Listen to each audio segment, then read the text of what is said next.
중세교회가 교회의 생명과 영광을 잃고 부패해 갈 때에 종교개혁이 일어났습니다. 중세교회가 생명력을 잃게 된 중요한 이유는 복음의 본질에서 멀어졌기 때문입니다.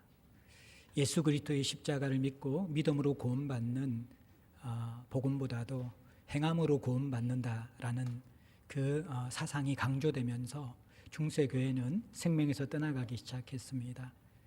행함을 강조할 뿐만 아니라 행함이 부족한 자들의 구원을 위해서 면죄부까지 팔면서 교회는 변질되어져 갔습니다. 종교개혁 이후에 믿음으로 구원받는다라는 칭의, 하나님께서 우리의 공로 없이 값없이 은혜로 믿음으로 의롭다고 인정해 주는 이신칭의의 칭의로운 복음은 성도와 교회를 개혁하였고 교회는 다시 생명을 찾고 성장하기 시작했습니다. 그런데 이제는 구교를 개혁한 개신교가 더 개혁의 대상이 되어가고 있습니다.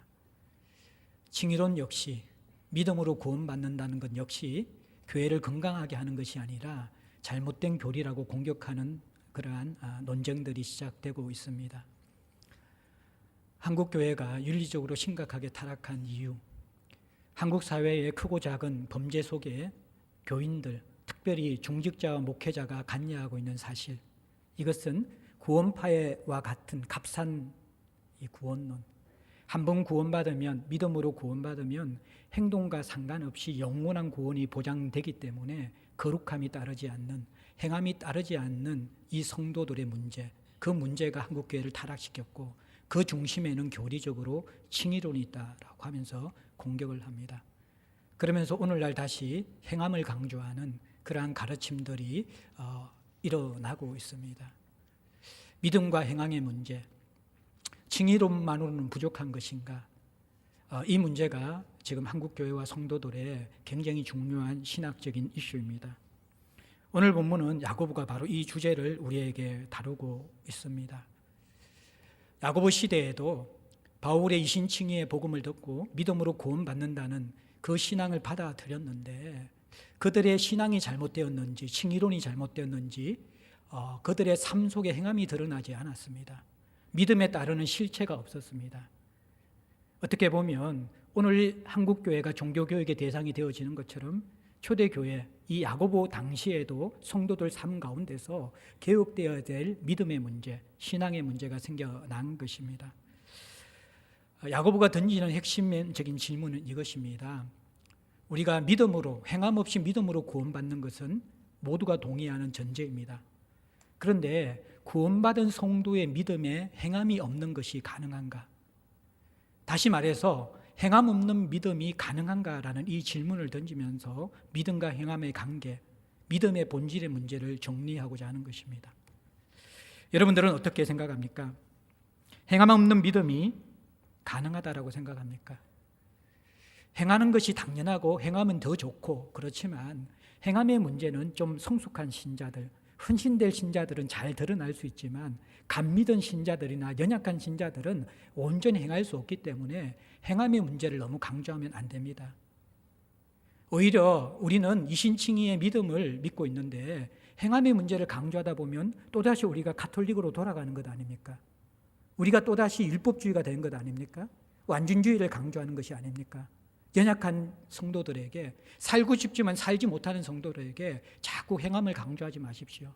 복음을 복음으로 만들지 못하는 그러한 윤리주의, 율법주의로 타락하게 됩니다.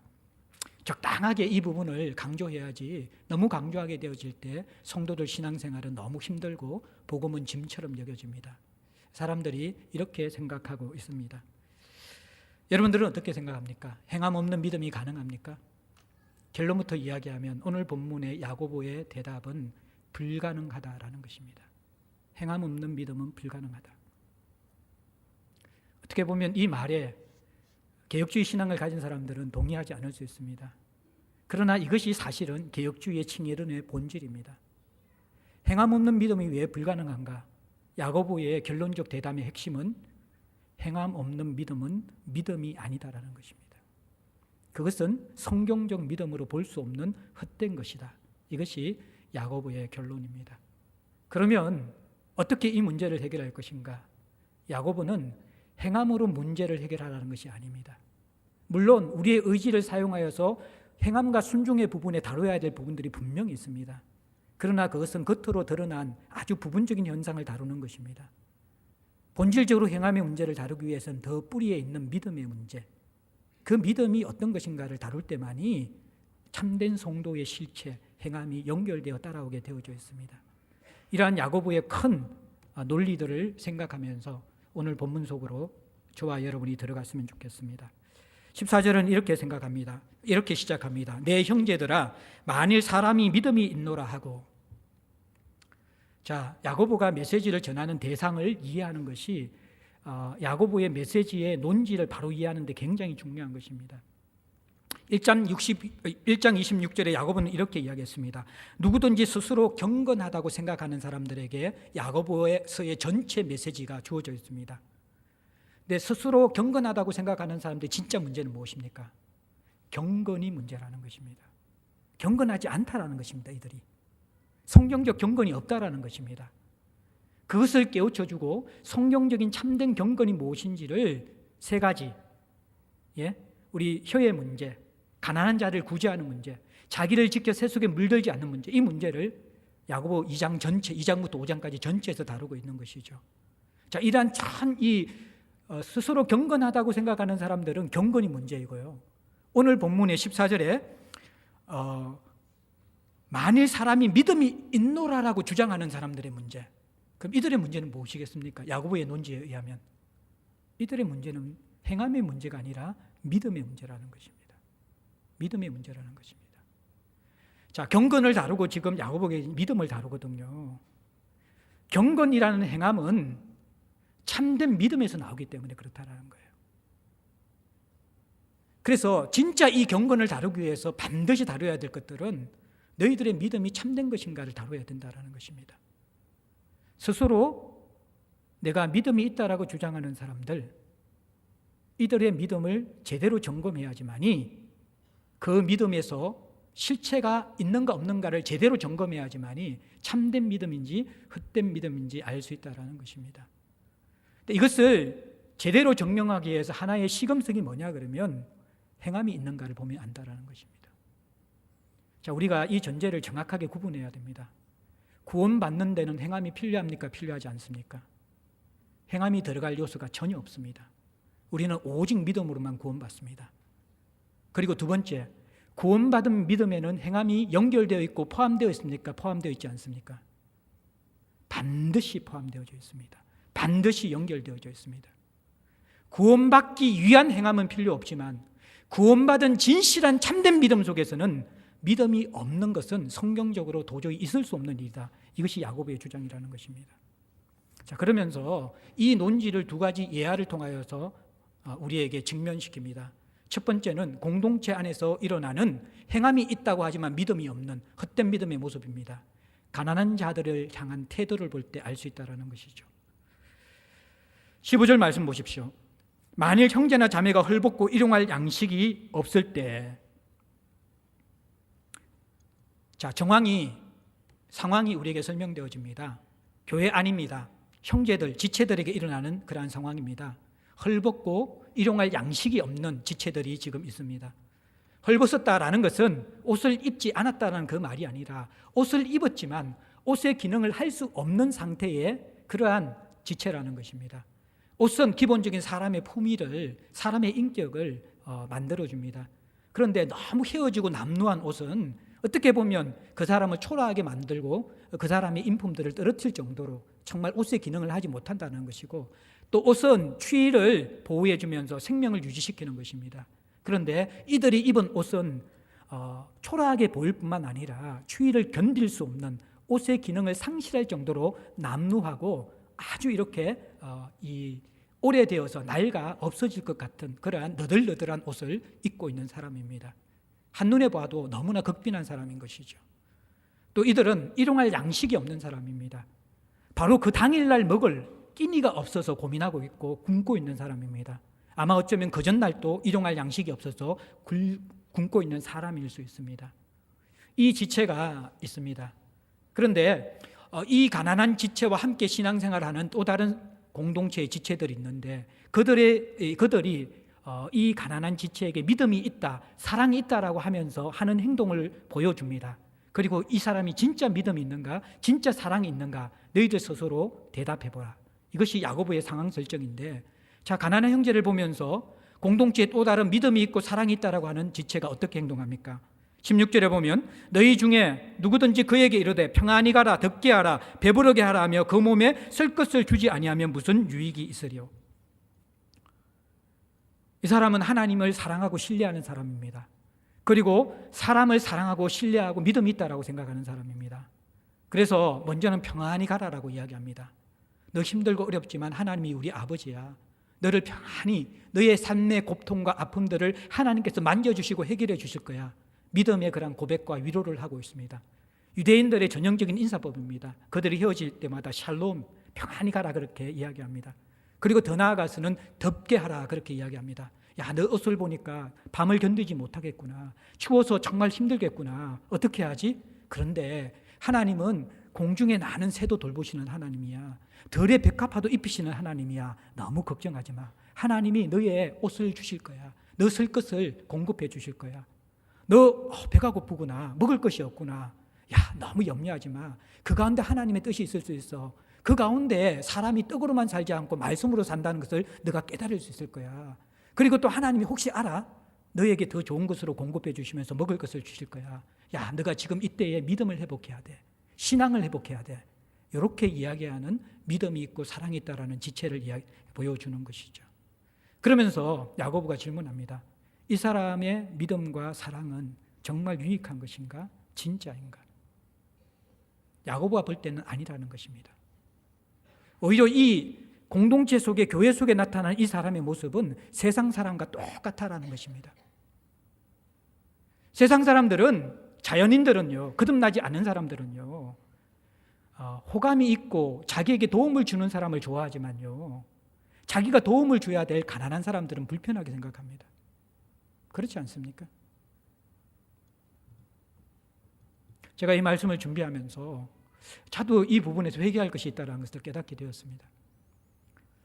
제가 그거까지는 되었어요. 이제 어떤 것까지냐면 설교를 준비하다가 지체들의 필요가 있을 때에 잘 분별해서 때로는 그들과 교제하고 토요일 날 저녁 시간을 때로는 2시간, 3시간을 내어주면서도 그들을 사랑하고 그들의 필요를 채워주는 것이 설교 준비 못지않게 중요하다는 것, 그것을 생각하면서 그 부분은 제가 양보하고 지체를 섬기는 데 내어줄 준비까지는 되어졌어요.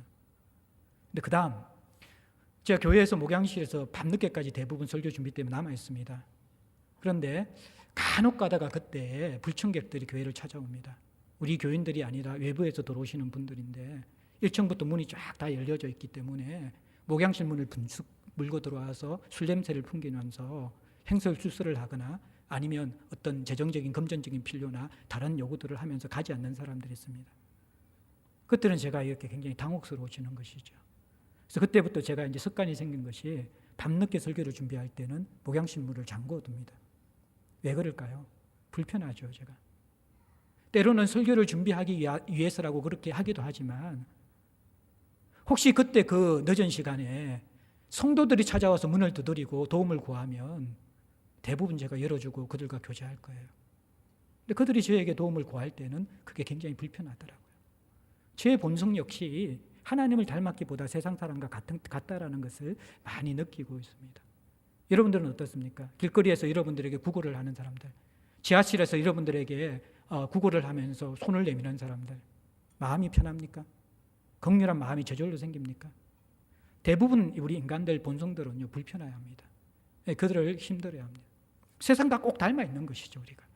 가끔씩 우리가 선행을 베풀 수 있지만 성경이 이야기하는 선행은 가끔씩 내가 좋을 때, 내 상황이 허락할 때 베푸는 성행이 아니라는 것입니다. 원수까지 사랑하는 것이 성경의 계명입니다. 그런데 교회 안에 그 계명과 그 삶을 살아가는 사람들은 눈 닦고 찾아봐도 드물 정도입니다. 대부분은 세상을 닮아 있습니다. 이 부분을 정확하게 야고보는 직면시켜 줍니다. 너희들이 믿음이 있다고 하지만 세상과 다른 것이 무엇이냐? 하나는 있습니다. 말은 잘한다는 것입니다. 말만 잘한다는 것입니다. 평안히 가라, 덥게 하라, 배부르게 하라.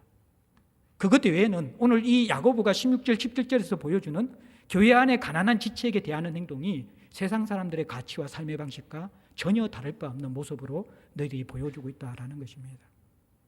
무엇이 다른가?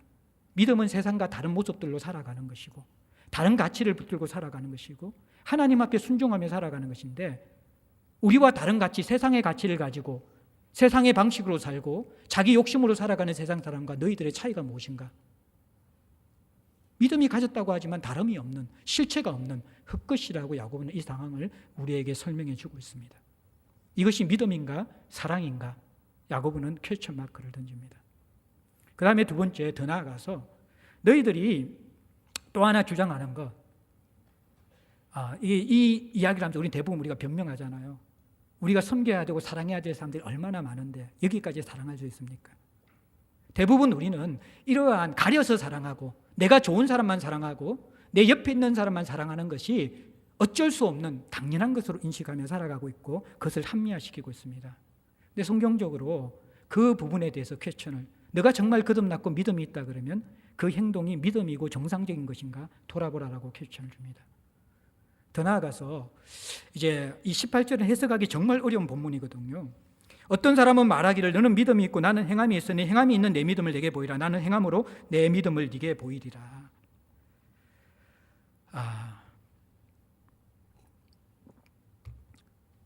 어려운 구절인데 대부분 학자들이 공통적으로 이야기하는 것은 이 내용입니다. 이 사람, 어떤 사람은 야고보에게서 어떤 주장을 하는 사람입니다. 야고보의 주장은 뭐냐 그러면 믿음과 행함은 연결되어져 있고 분리시킬 수 없다라는 것입니다. 반드시 믿음은 행함으로 드러나야 되고 행함 없는 믿음은 불가능하다라는 것입니다. 그러면서 가난한 자들을 향한 태도를 보면서 이것은 믿음이 아니다, 사랑이 아니다라고 야고보는 결론 지어버린 것입니다. 여기에 대해서 어떤 사람이 반론을 합니다. 야, 그거 너무 속단하지 마. 신앙은 믿음으로도 할 수 있고 행함으로도 할 수 있는 거야. 어떤 사람은 믿음을 강조하는 사람이 있고 어떤 사람은 행함을 강조하는 사람들이 있어. 교회사도 항상 그래서 알미니안주의는 행함을 강조하고 개신교 또 우리 켈빈주의는 믿음을 강조하는데 둘 다가 신앙생활하는데 별 문제 없잖아. 왜 자꾸 너는 믿음 하면서 이 행함의 문제, 거기에 대해서 연약함과 부담감이 있는 사람들에게 꼭 이것이 같이 붙어야만 한다라고 이렇게 이야기를 해. 행함을 강조하는 사람들도 행함이 없는 사람들도 믿음이 없는 것도 아니야. 행함이 없는 사람도 사실은 믿음이고 그것도 하나님께 구원받을 수 있는 또 하나의 방법인데 자꾸 너는 행함이 없는 믿음은 믿음이 아니라고 이야기하는데 그 말에 나는 동의할 수 없어. 이렇게 18절에 주장하는 어떤 사람이 있다라는 것입니다. 거기에 대해서 야고보가 무엇이라고 이야기하냐 그러면, 그래? 너가 이야기하는 그 믿음이 성경적 믿음이라고 생각하냐? 성경이 그 믿음을 뭐라고 이야기하는지 내가 설명해 주겠다. 그러면서 19절에 야고보는 이렇게 이야기합니다. 네가 방금 이야기한 믿음이 있지만 행함이 없을 수도 있고 행함이 없어도 신앙생활 하는데 약간 부족하긴 하지만 중요한 문제는 아니라고 이야기하는 것은 귀신들의 믿음을 주장하는 것이다. 그것이 야고보의 19절의 해석입니다. 네가 하나님을 한 분이신 줄 믿느냐? 잘하는도다. 귀신들도 믿고 떠느니라. 믿음이 중요하다고 생각하는 사람들은 하나님을 믿고 있다고 생각하는 사람들이고 그 하나님에 대한 참된 신앙이 있기 때문에 내 믿음은 지금은 행함이 따라오지 않고 행함이 많이 부족하지만 그렇지만 내 믿음은 진짜 믿음이라고 주장하는 사람이라는 거예요. 하나님이 한 분이라고 믿는 것은 너무나 중요한 신앙이죠. 우리가 기독교 복음을 받아들이기 위해서는 무신론자가 아니라 유신론자가 되어야 됩니다. 유신론자 중에서도 범신론자나 이신론자가 아니라 유일신론자가 되어야 됩니다. 인격적인 유일신론자. 무신론자가 되지 않아야 되고 범신론은 신이 하나뿐만 아니라 존재하는 모든 피조세계의 대부분이 신이라는 것입니다. 신적 속성을 가지고 있다는 것입니다. 유일신이 없다는 것입니다. 이신론은 신은 창조할 때는 개입했지만 다스리는 데는 관심이 없다는 것입니다. 세상의 모든 악의 원인은 신이 창조는 했지만 이 엄청난 그 세상을 함부로 또 우연히 창조됐다고 믿기 힘들기 때문에 신의 존재가 있고 창조한 것은 우리가 믿을 수가 있지만 세상 돌아가는 꼬라지를 보니까 신은 없다라는 것입니다. 다스리는 그 시점 속에서는 신은 관여하지 않는다는 그게 기계론적 신론, 이신론이라는 것입니다. 우리가 믿는 이 유대교가 믿는 기독교가 믿는 신앙은 하나님은 유일한 한 분이신, 그분은 창조주이시고 지금도 다스린다는 것을 다스리시는 이 섭리하시는 분이라고 하는 것을 믿는 것, 이것이 바로 하나님이 한 분이라고 믿는 유일신론입니다. 이것은 기독교의 핵심이고 유대교의 핵심입니다. 이것은 너무나 중요합니다. 그런데 이것이 기독교의 참된 신앙이 아니라는 것입니다. 그 지적 동의에서 뛰어넘어야 된다는 것입니다. 이 믿음은 귀신들도 가지고 있다는 것이죠. 오히려 귀신이 더 정확하게 알고 귀신이 더 건강하게 반응하고 있다는 것입니다. 귀신들은 어떤 믿음을 가지고 있습니까? 하나님이 유일하신 한 분임을 분명히 알고 있습니다. 제자들보다 더 잘 알고 있습니다. 마가복음 설교할 때 제자들은 공생의 끝까지 따라다니면서 예수님이 누구신지 제대로 이해하지 못했습니다. 그런데 귀신 들린 자들, 이들은 처음 예수님을 만나면서 정확하게 예수님의 정체성을 깨달아 알았습니다. 지극히 높으신 하나님의 아들 예수요. 예. 이 고백은 베드로가 한번 이해하지도 못한 채 갑자기 성질 급하게 튀어나오면서 한번 했어요. 주는 그리스도시와 살아계신 하나님의 아들이시니다. 자기가 무슨 말도 하는지 모르면서 했어요. 근데 귀신은 정확하게 알고 그 전에 이 고백을 하고 있습니다. 지적 수준에서는 수제자인 베드로보다 귀신들의 지적 어떤 깨달음이 더 높습니다. 그리고 귀신들은 심지어 이 유일하신 하나님을 지적으로 깨달을 뿐만 아니라 두려워서 떱니다. 근데 그 뜨는 것이 성경적인 건강한 반응은 아니지만 적어도 하나님에 대한 존재에 대해서는 깊이 인정하고 있고 거기에 대한 반응을 보이고 있다는 것이죠. 부정적인 반응이지만. 근데 대부분 여러분들 제자들이나 저와 여러분들은 어떻습니까? 하나님에 대한 지식도 귀신보다 낮지 않고 심지어는 하나님에 대한 존재감도 귀신처럼 느끼지도 않습니다. 하나님에 대해서 두려워 떠는 사람이 있어요. 부정적인 개념으로라도.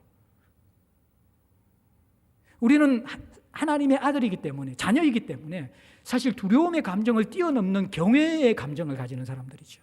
그러면서 순종과 예배를 드리는 사람들이에요. 그게 진짜 모습인데, 그런데 교회 안에 많은 사람들의 문제를 보면요, 이 지적 수준이 귀신만도 못합니다.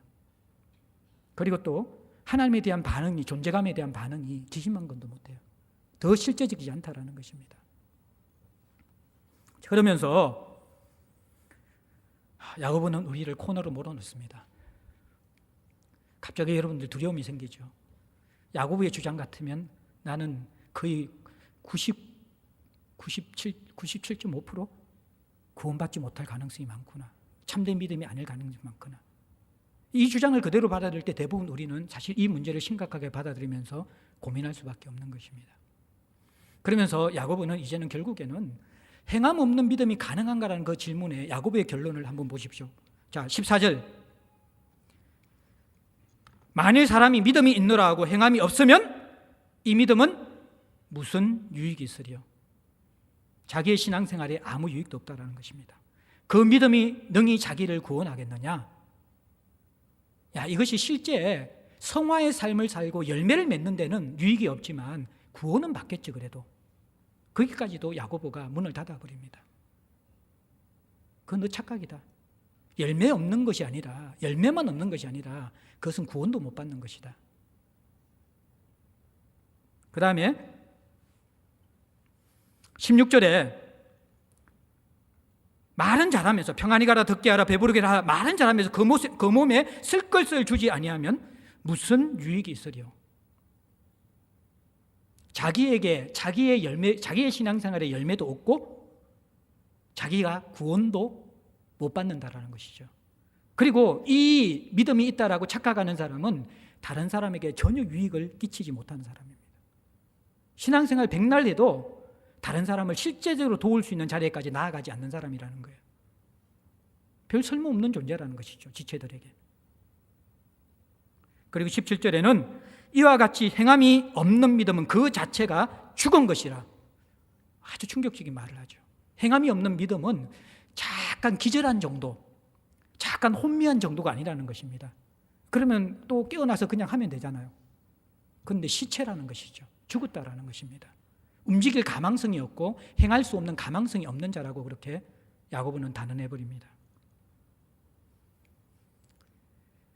자, 그러면서 우리 20절만 한번 읽고 이 문제의 주제를 조금 더 이제 깊이 정리하면서 결론을 맺겠습니다. 20절 함께 읽겠습니다. 시작.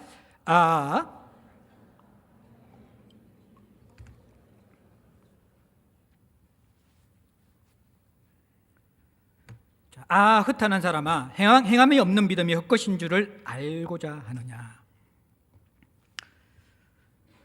우리가 이것을 표면적으로 피상적으로 보게 되어지면 야고보는 제발 좀 행동이 있어야 된다. 손과 발을 움직여서 열심히 순종하라. 이 부분을 강조하는 것으로 생각할 수 있습니다. 물론 신앙생활에 습관과 우리의 중독의 문제나 손과 발의 문제를 다루어야 하는 것이 분명히 있습니다.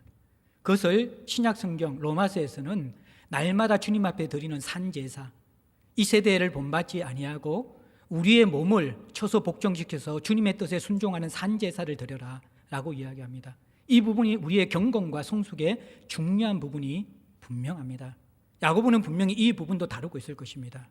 그런데 이 문제를 제대로 다루려면 우리가 더 깊은 부분을 살펴봐야만 합니다. 어떤 부분이냐 그러면요, 여러분들 이 사람을 무엇으로 부르는지를 잘 우리가 봐야 돼. 야고보가 흩어난 사람아. 성경에서 있잖아요. 이란 탄식사 이런 단어가 쓰여진 적이 많이 있습니까? 거의 없죠. 지금 야고보는 이 행함이 없으면서 믿음이 있다라고 생각하는 그 사람을 혀를 찰 뿐만 아니라 깊이 탄식하면서 제발 본질을 깨닫기를 원하면서 그 사람을 어떻게 부르고 있습니까? 흩어난 사람이다 그렇게 부르고 있습니다. 흩어나다는 단어는 언어적으로 텅 비어있다, 실체가 없다라는 말이거든요. 어떤 실체가 없을까요? 가장 겉으로 드러나는 표면적인 실체는 이 사람이 행함이 없습니다. 근데 왜 행함이 없을까요? 행함은 믿음에서 나오는데 진짜 문제는 이 사람이 흩어난 믿음, 헛된 믿음을 가지고 있기 때문에 행함이 없다라는 것입니다. 야고보가 지금 다루고 싶어하는 것은 행함과 믿음을 대조시키면서 행함이 약한 사람은 행함을 이제는 강조해서 완성하라는 그 말이 아닙니다. 야고보는 한 번도 믿음과 행함이 분리되거나 떨어져 있었다고 가르친 게 아니라는 것입니다. 결국 행함의 문제는 믿음의 문제이고 믿음의 문제는 행함의 문제라고 이야기하는 것입니다. 분명히 행함의 부분을 다루어야 하지만 이 행함의 부분을 다루는 것은 어떻게 보면 부분적이고 가지적인 문제이고 원인을 다루어야 된다는 것입니다. 현상과 정상은 행함으로 드러나지만 진짜 문제는 현상과 정상의 문제가 아니라 원인이라는 거, 원인. 제가 늘 비유로 이야기하지만 콧물이 줄줄 흐르는 감기는 겉으로 볼 때는 콧물의 문제이지만 진짜 문제는 바이러스의 문제라는 것이죠. 아무리 좋은 부드러운 크리넥스 큐스로 흥흥 풀고 코가 흘면 그 다음에 방법은 물티슈로 푸는 것입니다. 그 다음에 방법은 화장실 가서 물 틀어놓고 푸는 것입니다. 그러면 코가 덜 흘게 되어집니다. 그리고 시원하게 풀기 위해서는 한꺼번에 두 코로 함께 코를 푸는 것이 아니라 한 코를 막으면서 심호흡을 크게 하고 하나씩부터 향 풀면서 빼내는 것입니다. 이 모든 것은 무엇입니까? 콧물 감기를 이겨내는 현상적인 대처입니다. 그런데 기본적인 콧물 감기를 일으키는 정상인 바이러스가 있으면요, 계속 콧물은 줄줄줄줄 흐르게 되어져 있습니다. 근본 문제인 바이러스를 죽여야 되는 것이죠. 흩어난 사람의 문제는 헛된 믿음의 문제, 거짓 믿음의 문제, 흩어난 믿음의 문제라는 것입니다. 여기 있는 여러분들 가운데 행함이 없이 무력한 사람들, 성장이 없이 계속해서 퇴보하는 사람들, 그들은 지금 이 야고보의 주제에 걸려있는 사람들입니다. 이 메시지의 대상들입니다. 두 부류가 있을 것입니다. 구원의 확신과 체험은 있는데 실제적으로 날마다 주님과 동행하며 말씀을 의지하며 쳐서 복종시키는 주대심에 대한 부분이 없기 때문에 계속해서 무력한 사람들, 이 부분의 문제는 주대심의 문제, 어떻게 보면 행함에 대한 문제들 좀 더 가려야 될 문제입니다. 근데 더 많은 사람들의 문제는 제가 볼 때는요, 이 행하도록 하는 더 근본적인 문제, 믿음의 문제, 실체의 문제에 대해서 회심이 분명치 않는 사람들이 교회 안에 너무 많다라는 것입니다. 자기 믿음에 대한 점검이 없는 사람들이 너무 많다라는 것입니다. 흩어난 신앙, 흩어난 사람은 흩어난 믿음을 가졌고, 흩어나다는 것은 텅 비어 있다는 것이고, 텅 비어 있다는 것은 믿음의 내용과 실체가 없다라는 것입니다. 이 부분이 제대로 다뤄지지 않고는 행함이 드러나지 않습니다. 여러분들은 믿음의 내용과 믿음의 실체가 분명한 사람입니까? 1차적으로 믿음의 실체가 분명해야 합니다. 하나님의 살아계심을 믿습니까? 예수 그리스도의 구주되심을 믿습니까? 그분을 나의 주 하나님으로 받아들였고 인격적인 관계를 맺고 있습니까? 중생하셨습니까? 거듭나셨습니까? 이 문제가 없으면 행함의 문제는 다룰 필요가 없습니다. 행함은 우리의 본성을 거스리는 것입니다. 내 의지로 불가능한 것입니다. 누가 원수까지 사랑하겠습니까? 가난한 자를 일시적으로 사랑할 수 있지만 예수님처럼 끝까지 시종일관 마음의 중심에서부터 사랑할 수 있는 그러한 본성은 자기 중심적인 우리 안에는 없는 자들입니다. 거듭나지 아니하고는 말씀을 따라 살아갈 생각을 하지 마십시오. 불가능한 것입니다. 그것은 그리스도인의 삶은 윤리가 아닙니다. 그것은 존재가 바뀌어야지만이, 생명이 들어와야지만이 살 수 있는 그러한 삶이라는 것입니다. 거듭나지 않은 사람들에게 행함을 강조하는 것은 시체 보고 일어나서 걸으라고 하는 것과 똑같은 것입니다. 아무런 의미가 없습니다. 1차적으로 점검해야 될 것입니다. 나는 예수와 인격적인 관계가 있고 거듭났는가?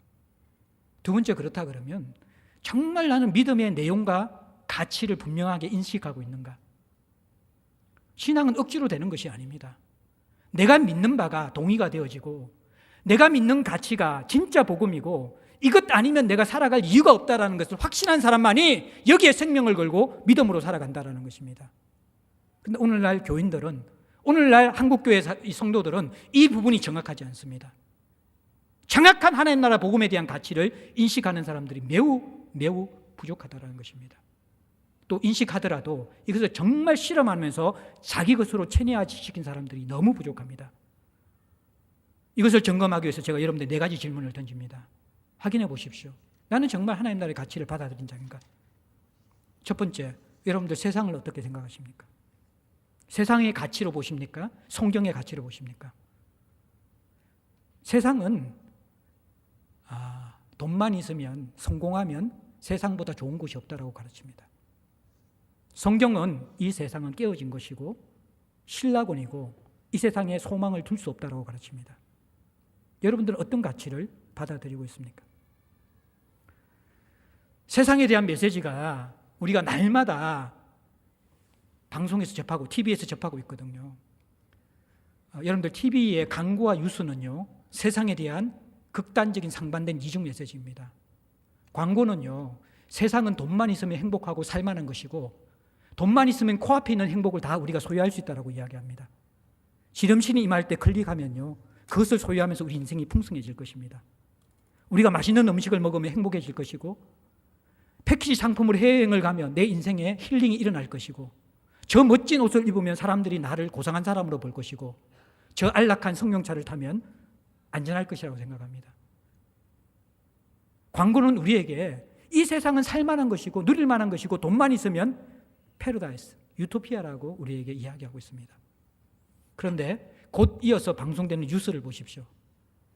저는 뉴스 보지 않은 지가 한참 오래되었습니다. 왜입니까? 뉴스는 새로운 것인데 뉴스는 항상 똑같기 때문입니다. 뉴스는 끊임없이 우리 사회에 깨어진 모습을 우리에게 보여줍니다. 뉴스를 볼 때마다 제 마음이 너무 힘들고 무너집니다. 여러분은 어떻습니까? 뉴스 속에 일어나는 사람들의 그 실체, 우리 사회의 실체, 정치의 모습들, 경제의 모습들, 문화의 모습들, 사람들의 일상의 모습들, 약육강식의 세상 아닙니까? 자기중심성의 세상 아닙니까? 갑질하는 세상 아닙니까? 그 어디에 행복이 있습니까?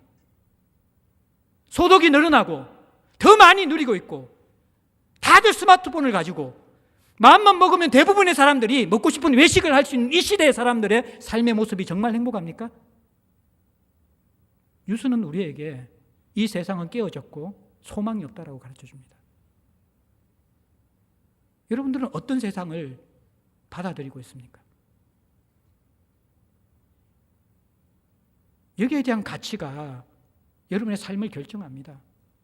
깨어진 세상이고 이 세상의 것이 필요는 하지만 영원한 가치가 없다고 생각하는 사람들은 목숨 걸고 세상의 것을 구하지 않습니다.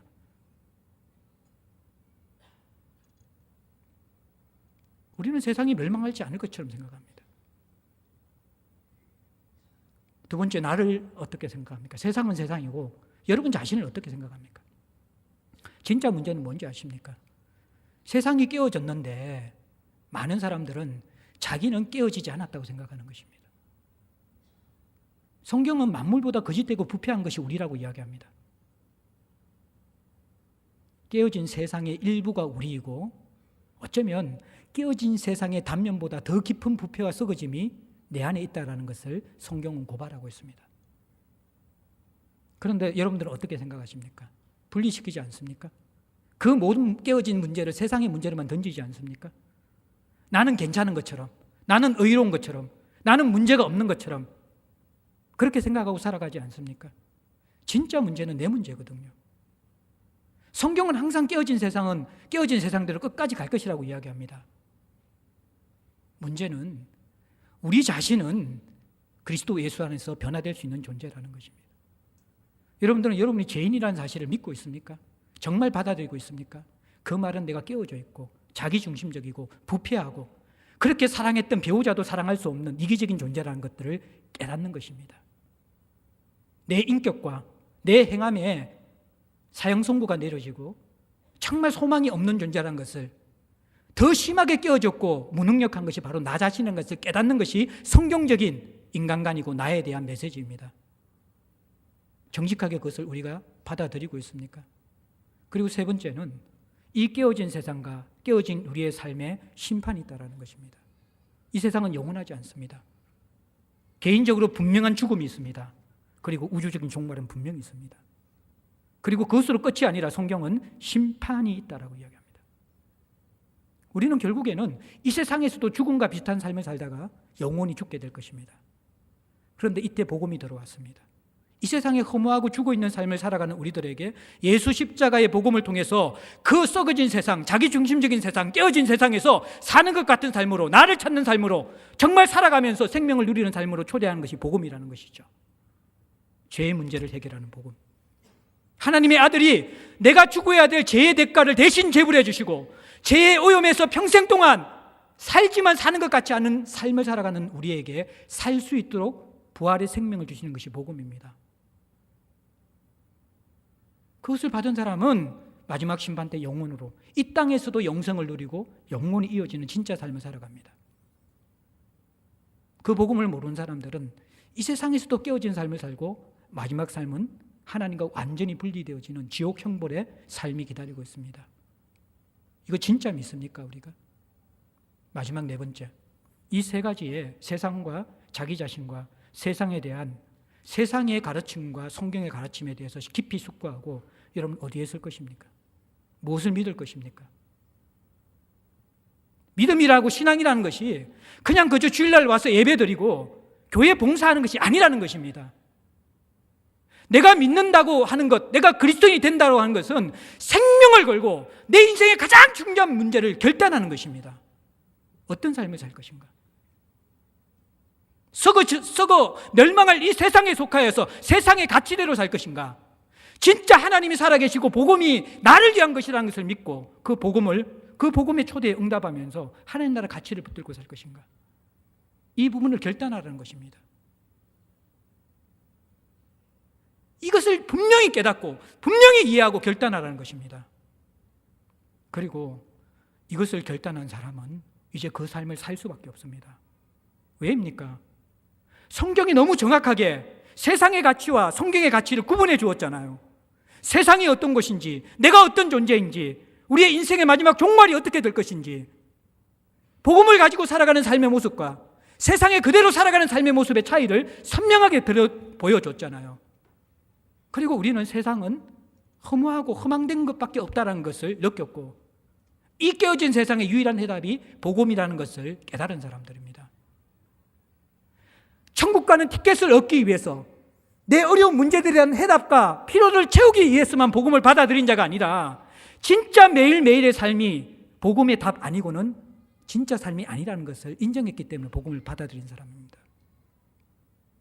이것이 선명하면 왜 행함이 따르지 않습니까? 이것이 사는 삶인데, 이것이 진짜 삶인데 실체가 없는 것이죠. 정말 믿지 않는 것이죠. 누군가를 진짜 사랑하면 실체가 있잖아요. 복음이 진짜라고 하고 그 진짜 복음을 믿고 진짜 믿음을 가지고 있으면 실체가 있잖아요.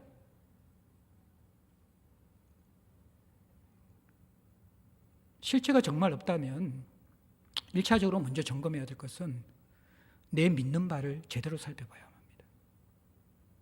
거기에 대한 점검과 결단 없이는 그리스도인의 삶을 살아갈 수 없습니다.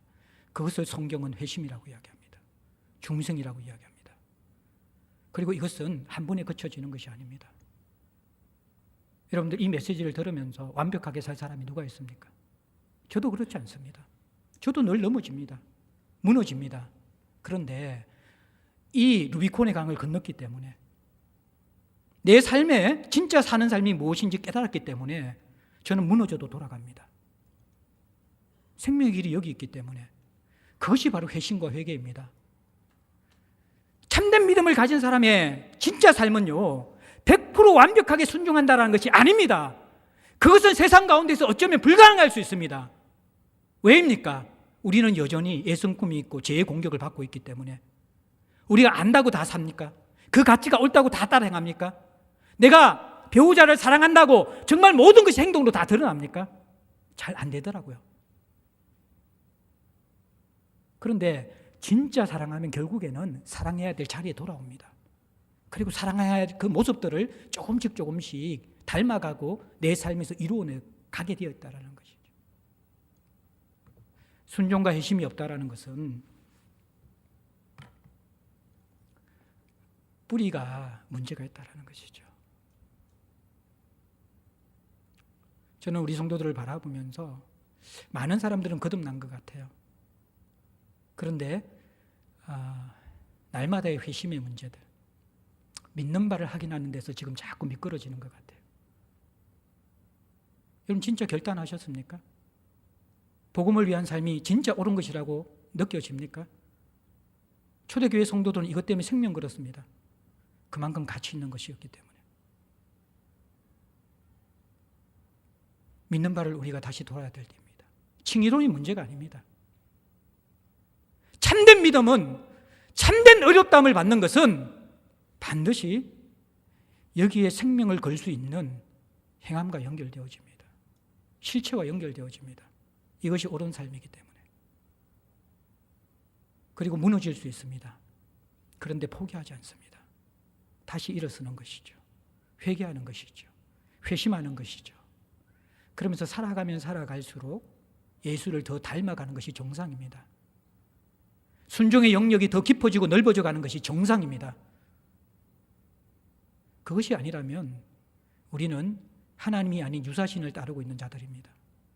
기독교가 아닌 종교심을 가지고 신앙생활을 하는 자들이 될 수 있다라는 것입니다. 사랑하는 성도 여러분들, 이 종교개혁의 시대에 또 이 고난주간을 지나면서 여러분들에게 본질적인 질문을 던집니다. 단순하게 우리가 행함의 문제, 조금 더 예배 시간 일찍 오고, 조금 더 우리가 성도를 사랑하고, 조금 더 봉사하고, 물론 이 부분도 중요합니다. 그러나 그것으로 참된 회복과 부흥은 오지 않습니다. 우리의 믿는 바를 돌아봐야만 합니다. 그분은 메시아 주님입니까? 나는 죄인입니까? 세상은 깨어져 있습니까? 복음에 소망이 없습니까? 이 엣지에 쓴 질문 앞에 여러분들은 결단하셔야 합니다. 좌로 우로 머뭇거리고 여기에도 속하고 저기에도 속하는 그러한 믿음은 성경에는 없습니다. 우리가 하나님 앞에서 행함이 없는 믿음은 불가능하다는 것을 받아들여야만 합니다. 그래서 우리가 행하려고 노력하는 것이 아니라 진짜 믿음이 있는가를 살펴보아야 할 때입니다. 나는 하나님을 참으로 아는 자인가? 하나님 나라의 가치를 진짜 받아들인 자인가? 그것에 인생을 걸기로 결단한 자인가? 그것 외에는 살아갈 이유가 없기 때문에 이 복음에 천착하기로 내 삶을 드린 자인가? 이것이 분명하지 않고는, 이 회심이 분명하지 않고는 우리의 신앙생활에 봄은 오지 않을 수 있습니다. 하나님은 우리가 이 부분을 깊이 묵상하고 다루고 침잠하면서 뿌리에 있는 것들, 근본에 있는 것들을 저자들 교회가 하나님 앞에 증명하기를 원하시는 것 같습니다. 이어지는 고난주간에 우리의 믿음의 실체를 깊이 들여다보고 내 신앙의 진위성을, 내 믿음의 진위성을 우리가 함께 확인할 수 있고, 또 이 야고보의 초청대로 심판하기 위한 것이 아니라 우리를 흔들어 깨우쳐서 하나님 안으로 부르시는 그 초대에 우리가 하나님의 그 부르심에 간절하게 응답할 수 있는